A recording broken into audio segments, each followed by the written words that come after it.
Yes, sir. Sure. In regardless to the homeless and their relevance between, how police officers view them and how cities and then how citizens, because they're three different segments. The police pretty much react according to what we're told. Somebody called about a homeless person or the city has some issue. We want people moved from one place to another for development reasons. And then you have the community. And with within a lot of towns, some of these people actually do live or they're from the cities that they're homeless in, and they have family members there. So these people get thrown into a pool called homeless. Well, you've got family members that don't want to be bothered with them because they've got a drug habit or they have whatever. So if the family says, I don't want to do anything with that, well, then we have shelters and places for them, but they're limited spaces. Then you have the cities that develop programs in addressing the homeless, whether they're ordinances, whether they're social programs. And a lot of times the concepts of these programs, I think people sit down and they visualize that it's 1 o'clock in the afternoon and it's an April day and the sun is shining and it's 75 degrees and no wind and everything is perfect. So this program will work. But when I come to work, it's 3 o'clock in the morning, it's 27 degrees, and there's ice on the ground, and your program is worthless. How much input goes in to a lot of these programs? I know people say, well, we spoke with the police administration. The police administration is not on the street. And it's amazing, if anyone ever went in and officers were truly, truly honest, the police administration's concept of what's going on the streets usually is not even close to what the officers on the street know the real deal is. But you don't have that dialogue. But to go back to the homeless, they just get moved and sheltered around and moved and sheltered around. And the community sees them as they're a big inconvenience when they infiltrate my space. As long as they're over there, that's fine. But now they're getting too close to my space.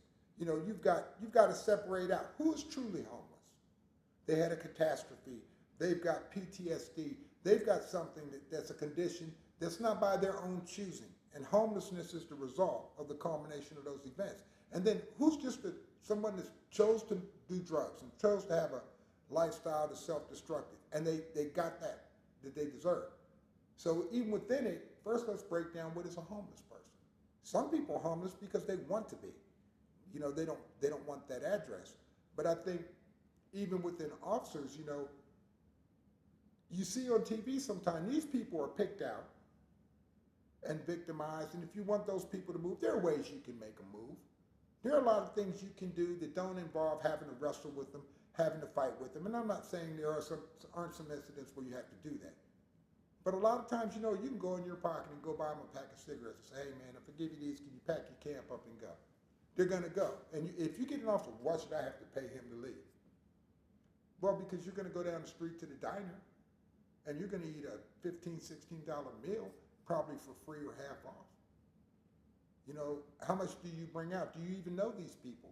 A lot of them, when you can call them out by name and you know them, that to them is the biggest thing in the world. That somebody knows them and identifies with them. We want to do for them Christmas. Every city in America is out there on Christmas wanting to do it. Thanksgiving, when we get the temperatures dropping, the homeless need blankets, or the homeless are hungry. Well, they're probably hungry every night. So then I say, where do the churches fit into there? What's their responsibility? I mean, that lines up, whether you're Christian, Buddhist, Muslim, that lines right up with whatever your deity believes. Where are you at in it? But we'll take this problem and we're going to sit it over here with the police, let them deal with it, along with the crime, along with crime prevention, along with other social issues that are going on. How many of these homeless people have mental conditions? They need to talk to a psychiatrist, a psychologist. If you spend a minute and talk to them, maybe they don't know that they need that. How many of them haven't had their medicine, haven't had their prescription? How many of them are veterans? But you have to get out of your car and meet these people. You got to meet them where they're at. They're not going to come to the police department and ask for help. You got to go to where they are. And if it's in your area, that's where you're paid to be. I mean, I'm paid to take care of the most elite citizen here and the one whose society will call nothing. I make the same amount of money dealing with both of them. In regards to the responsibilities with the homeless that are put on us, we'll just look at the mental health consumer issue, which most police departments will tell you that is one of the single most expensive things that we've got. Now, in the daytime, for instance, here in Texas, we have MHMR, you have various facilities where you're with them, you call, they send an agent over, that agent interacts with them, boom, you're back out on the street. Now, I've worked nights for over 20-some years. All those agencies close at 5 o'clock. And it's not just where I'm at. I mean, cities across this country, these midnight officers don't have anybody to call and sit with this suicidal person or to sit with this person who's threatening suicide. Departments have to pay these officers to sit there. And so people say, well, why did my house get broken into? Why did this happen? Why did that happen? Where was the officer? Well, I was sitting for 10, 12, 14 hours with a suicidal person at the hospital until they get evaluated by a doctor and get a place to go in limited bed space. And then when I went home, guess what? Another officer had to come in either on overtime or on the other shift, and they had to go sit there with them, sometimes 2 or 3 days. So you don't even have officers that are on the street because we're dealing with the suicidal person at a hospital where we have to sit there with them.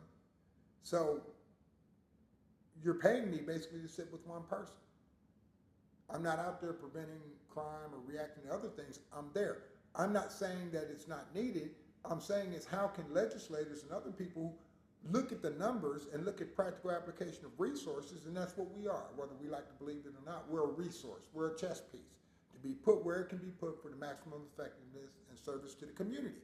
So if I'm sitting 10, 12, 14 hours in an emergency room, just there with a suicidal person or somebody that overdosed, just sitting there 14 hours, what did you get out of me? 14 hours, one person. Where were these agencies? Why is it that you can't call somebody? And we have people that come out and sometimes they will talk to these people and they'll say, no, they don't need to be evaluated because we don't make that decision. But if the person says, well, I'm hearing voices and I want to kill myself and I've tried before, well, I got to sit there in the hospital with them 12 or 14 hours. And that's a pet peeve of a lot of officers. It is frustrating because it's what we're paid to do, yes, but you're looking at all the other things that you could be doing. And sometimes you wonder, does management understand it? Yes, your first level management understands, and maybe even your administration understands. But you get into the political ballpark, nobody wants to touch that.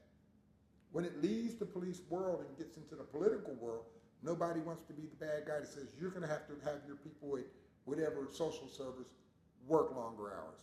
They need to come out and lead this because our officers don't need to be sitting in emergency rooms for 12, 14 hours with a non-combative person when they could be on the street doing other things.